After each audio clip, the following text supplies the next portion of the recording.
പ്രതിഷേധങ്ങൾക്കിടയിലും parliament സമ്മേളനത്തിന്റെ അവസാന ദിനത്തിൽ പ്രധാനമന്ത്രി നരേന്ദ്രമോദിക്കൊപ്പം ചായ കുടിച്ച് പ്രിയങ്ക ഗാന്ധി. ചായ ചർച്ചയ്ക്കിടയിൽ കെ പ്രേമചന്ദ്രനെ അഭിനന്ദിച്ചു നരേന്ദ്രമോദി. സഭാ സമ്മേളനം വെട്ടിച്ചുരുക്കിയത് പ്രതിപക്ഷ നേതാക്കളുടെ തൊണ്ട കേടാകാതിരിക്കാനാണെന്ന് സൗഹൃദ ചർച്ചയ്ക്കിടെ കേന്ദ്രമന്ത്രി ധർമ്മേന്ദ്ര പ്രധാനും പറഞ്ഞു. തൊഴിലുറപ്പ് പദ്ധതി ഇല്ലാതാക്കിയ VBG റാംജി ബില്ലിനെതിരെ നടന്ന വലിയ പ്രതിഷേധങ്ങൾക്കിടെയായിരുന്നു ലോക്സഭയിലെ പ്രതിപക്ഷ നേതാക്കളുമായി പ്രധാനമന്ത്രിയുടെ ചായ്പേ ചർച്ച.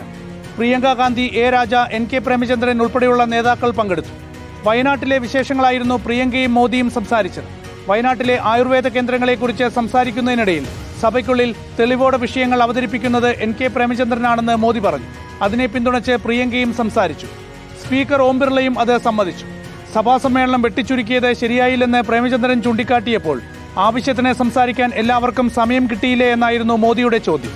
ശബ്ദമുണ്ടാക്കി പ്രതിപക്ഷത്തിന്റെ തൊണ്ട പൊട്ടാതിരിക്കാൻ വേണ്ടിയെന്ന് കേന്ദ്രമന്ത്രി ധർമ്മേന്ദ്ര പ്രധാന്റെ കമന്റും അതിനിടെ വന്നു.